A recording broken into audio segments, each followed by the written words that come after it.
and all release, I gotta tell you, this will probably go down as the best interview I've ever done. The food is phenomenal. Looking back at the draft and when you went number 3 with Atlanta, what went through your mind? Well, I was excited. You know, she was nervous. My dad was nervous. I mean, You weren't nervous? A little. Yeah, she was nervous. They were nervous. I felt good, you know, and when I heard that number, you know, that Atlanta picked me, like I was just so excited because we played the Final Four here, and you know, my mom always, you know, told me I love this city. If you can come here, that'll be great. And you know, what do you know?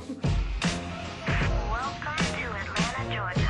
For a while, if you were traded or drafted to the Hawks, it was almost like a death sentence, you know, because the teams were struggling. But you guys have really changed the mindset and the culture of the Hawks basketball. How do you guys do that? Well, I mean, I think we're still in the process of that.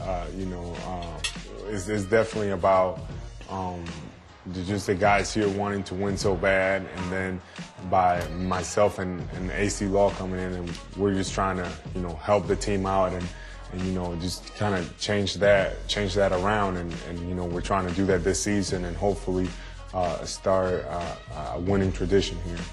Your natural position is power forward, but you're playing center. Yeah. Has that been an adjustment for you? It has, because you know, obviously my comfort is playing at the 4 and guarding power forwards, but you know, in this team, this is something that I have to do in order to play, and you know, I want to play, so I'm going to do whatever it takes. So if I got to play the center, that's what I got to do. What's been the highest point for you right now?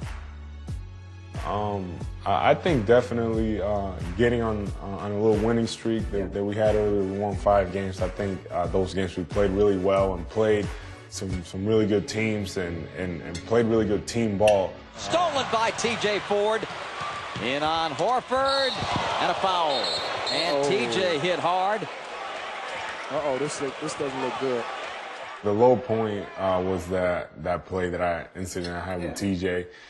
Ford. You know, it was very an unfortunate incident. And you know, the last thing I wanted to do was to hurt a guy like that. He's such a nice guy, right. And you know, it was a point for me in the season that, you know, kind of I felt like set me back a little bit. I went and, you know, visited with him and talked to him, and you know, he tried to make me feel better, but you know, people that know me know that, you know, that affected me, and, right. and you know what I'm saying? It really affected my game, and it was something that I had to kind of, you know, work my way through it.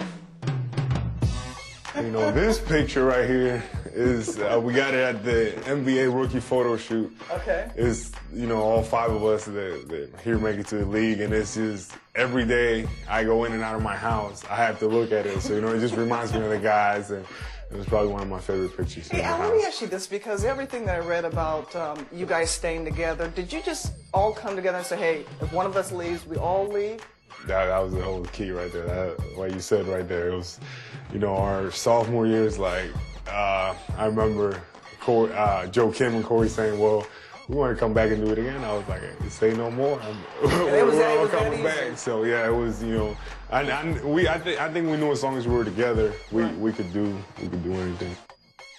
Charles Barkley, who I ran into, feels that you should be Rookie of the Year. I just smiled because, you know, Charles, Hall of Famer and everything, is just, you know, exciting for me when you hear guys talk so highly of you, you know. But definitely that's one of the goals, you know. But I would like to get Rookie of the Year, but you know, I have my priorities are, you know, getting the Hawks, right. getting our team right, and you know, getting into the playoffs. Exactly. So, Mom, you answer this question for me. What's it been like to see him develop from a young boy to a grown man to a very professional young man?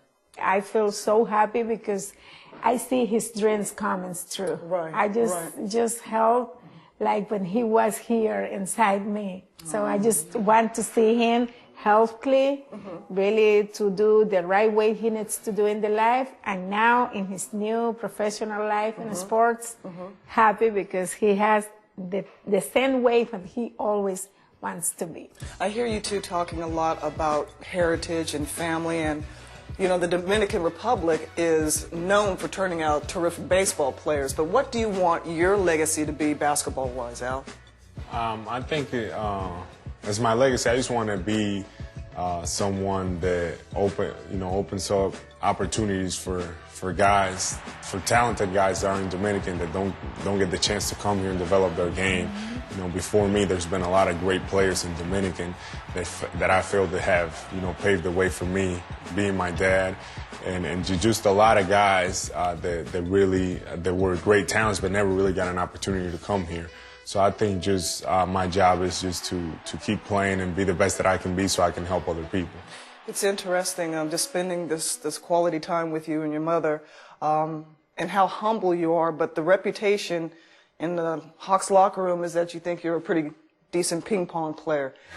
I'm taking you on. All right, get that backhand. Get that backhand. Sounds good. It's on right there. We're going to bring it on. We'll do that. All right, after we eat, We'll do it's that. on. Okay? Let's Watch do the it. spin. Get used to that. Sounds good. We'll see. Hey, man, thank you very much for hanging out with me. Yeah, thank you. I appreciate no it. problem. Thanks, Mom. Thank you for coming. Now let me eat.